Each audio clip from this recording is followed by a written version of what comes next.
जय श्री राधे। पूज्य श्री सद्गुरुदेव भगवान के चरणों में प्रणाम। पूज्य श्री बंका जी का जीवन चरित्र। परम पूज्य श्री राधा बाबा जी की अहेतु की कृपा के फलस्वरूप 1974 की रास पूर्णिमा को सिद्ध देह प्राप्ति के बाद श्री बंका जी की साधना में तीव्र गति से उन्नति हुई। जन्म से जो उनमें भक्ति लता का बीज था वह अंकुरित हो गया और बाबा के प्रभाव से पल्लवित और पुष्पित भी हो गया। बाबा के अनुग्रह से उनका मन रस का समुद्र बन गया, जिसमें निकुंज लीला की एक से एक बड़ी लहर उठने लगी। श्री प्रिया प्रियतम की निकुंज लीलाओं के मधुर अति मधुर सुनहरी रुपहली अभिलाषाओं से उनका हृदय लबालब भर गया। जहाँ वे अपने डायरी में पहले कविता लिखा करते थे, अब वे नित्य प्रति नई नई लीलाओं का चिंतन करने लगे और नई नई अभिलाषाओं को अपनी डायरी में लिखने लगे।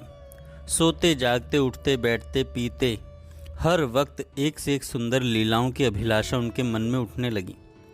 वे अपने सिद्ध देह की कल्पना करते और हर वक्त श्री प्रिया प्रियतम की मानसी सेवा में लगे रहने का प्रयास करते। दिन भर के चिंतन नवनीत को वे रात्रि के समय अपनी डायरी में लिख लिया करते थे। यह प्रतिदिन का क्रम हो गया। सिद्ध देह प्राप्त साधक के प्रेम राज्य की मानसी सेवा में डूबे हुए रसमय हृदय की दशा क्या होती है, यह वाणी का विषय नहीं है। हम लोग तो केवल बाहरी चेष्टाओं का ही अवलोकन वर्णन कर सकते हैं, और कुछ बातें उन्होंने मुझे स्वयं बताई थी वही लिख रही हैं। श्री चंपक लता जी सखी के वासक सज्जा भाव के अनुरूप श्री बंका जी अब पूज्य बाबा की परिक्रमा के पर्याप्त पूर्व ही गिरिराज परिसर में आ जाते और बाबूजी की समाधि के समीप अपने कंबल पर अपनी माला झोली लिए नाम जप करने बैठ जाते।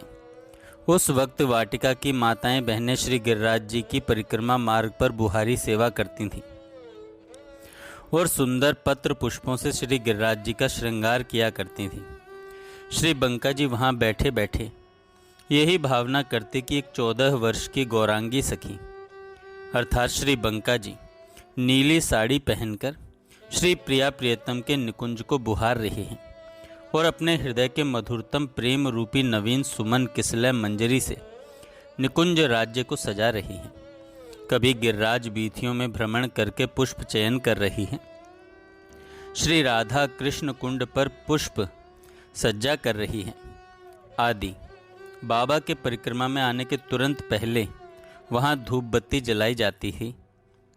धूप बत्ती के उठते ही धुएं को देखकर श्री बंका जी यही भावना करते कि मेरे हृदय का स्नेह ही इस धूप बत्ती के रूप में वन बीथियों को सुगंधित सुवासित कर रहा है। इसी प्रकार की एक से एक सुंदर भावनाएं प्रतिदिन उनके हृदय में उठती थीं। जब पूज्य बाबा परिक्रमा में पधारते तो श्री बंका जी अपने सिद्ध देह से उनके पीछे पीछे चलने की भावना करते। उन्हें यही लगता कि श्री प्रिया जी अपने प्रियतम से मिलने के लिए गिरिराज जी की ओर जा रही हैं और वे उनके लिए पीछे चंवर ढुलाते हुए, कभी पीकदानी लिए हुए, कभी पुष्प की डलिया लिए हुए मंथर गति से अनुगमन कर रहे हैं।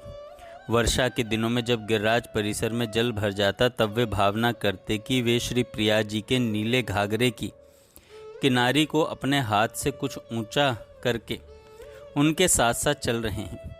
इस प्रकार की असंख्य भाव तरंगें श्री बंका जी के हृदय में उठती रहती।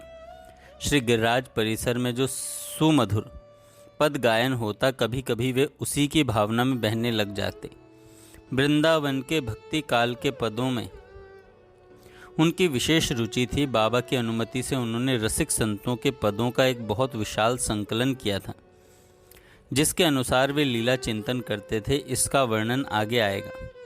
जब पूज्य श्री बालकृष्ण दास जी महाराज के आने पर या किसी उत्सव के समय परिक्रमा मार्ग में खड़े होकर बाबा स्वयं आलाप लेते और सुमधुर कंठ से गाते, तब तो श्री बंका जी की खुशी का ठिकाना ही न रहता था। उन्हें यही लगता कि आज श्री प्रिया जी कृपा करके स्वयं गा रही हैं, अपने प्रियतम को रिझाने के लिए स्वयं आलाप जारी कर रही हैं। श्री बंका जी की भाव साधना समय सापेक्ष नहीं थी, वह दिन भर चलती थी। अपनी छोटी सी कुटिया के एकांत में श्री बंका जी अपने सिद्ध देह से श्री प्रिया प्रियतम की मधुरतम लीलाओं की भावना करते और स्वयं को श्री चंपक लता जी सखी के रूप में उनके एकदम समीप खड़ा देखते। वे घंटों इन्हीं भावनाओं में डूबे रहते और समय का उन्हें एकदम ज्ञान नहीं रहता था।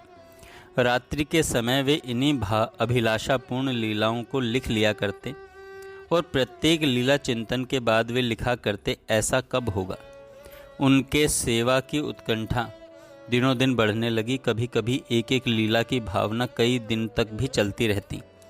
इन मधुराति मधुर लीलाओं के प्रत्यक्ष दर्शन के लिए उनके प्राण अकुलाने लगे। वे शीघ्र से शीघ्र इन लीलाओं में स्वयं सम्मिलित होना चाहते थे। श्री युगल सरकार के लिए उनके हृदय में तड़पन थी, नयनों में अश्रु थे, अधरों पर मनुहार पुकार थी और चित्त में नवीन नवीन मधुरतम अभिलाषा थी कि कब वह दिन आएगा जब वे साक्षात युगल सरकार की सेवा करेंगे। इन्हीं मधुराति मधुर लीला चिंतन में डूबे श्री बंका जी ने अपने मनोरथ की 108 अभिलाषाएं लिखी, जो बाद में अभिलाषामृत नामक पुस्तक में प्रकाशित हुई। इन्हीं लीलाओं में से प्रारंभिक 2 लीलाओं को यहाँ उदाहरण स्वरूप दिया जा रहा है, जिससे पाठक कुछ अनुमान लगा सकें कि श्री बंका जी के हृदय में कैसे भाव थे। पहला, चंदन के पलंग का चंदनी सुवास वायुमंडल को आप्लावित कर रहा है। शैया की श्वेत चादर चांदनी रात में चमकने वाली सरिता की धवल शोभा का अपहरण कर रही है। स्पर्श सुख प्रदान करने वाले कोमल तकिए पर पुष्प जगत की संपूर्ण कोमलता बलिहारी है। उसी तकिए पर अपने शीश को टेक कर सोई हुई श्री कृष्ण प्रिया के दोनों कमल नयन मुंदे हुए हैं और समीप ही बैठे हुए श्री राधा प्रियतम अपनी प्राण प्रिया पर पवन संचार कर रहे हैं। उसी पलंग के समीप बैठकर मैं भी श्री कृष्ण जीवना राधा के श्री चरणों के कोमल तलवों में तेल लगाऊं, धीरे धीरे सहलाऊं, ऐसा कब होगा। दूसरा, सखियां अपनी स्वामिनी श्री राधा रानी को सजाने की तैयारी में व्यस्त हैं। कोई पुष्पों की माला का निर्माण कर रही है, कोई चंदन का सुवासित लेप तैयार कर रही है, कोई अवसरोपयुक्त वस्त्र अलंकार का संचयन कर रही है। परंतु प्रियतम श्याम सुंदर अपनी प्राण आराध्या राधा को मनाने में व्यस्त हैं। वे चरण कमलों पर महावर लगाने की आज्ञा चाहते हैं और आज्ञा मिल भी गई। सर्वांग सुंदरी श्री राधा के श्री चरणों को सुचित्रित करने वाली रंगीन तूलिका प्रियतम श्याम सुंदर की कोमल अंगुलियों में हो और सुचित्रण करने के लिए रंग प्रदान करने वाला महावर का पात्र मुझ समीपस्था की हथेली पर हो, ऐसा कब होगा। ऐसी ही और इससे भी मधुर 108 लीलाओं का संकलन है उनकी पुस्तक अभिलाषामृत में। श्री बंका जी के हृदय की भावनाओं को अगर ठीक से समझना है तो उनकी सभी लीलाओं अभिलाषाओं को पढ़ना चाहिए। अभिलाषामृत पुस्तक के अंत में उन्होंने अपनी अभिलाषा के सारांश रूप में निम्नलिखित पंक्तियां लिखी। इस जीवन में उदित कभी क्या होगा शुभ दिन रसमय अभिनव। राधा रानी मुझे बुलाकर सिर पर रख दे निज कर पल्लव। तथा कहेंगी मुझ दासी को जिनकी वाणी में वीणारव। कर पद सेवा शयन कक्ष में प्रतिनिशि आकर नित ही नव नव। जय श्री राधे।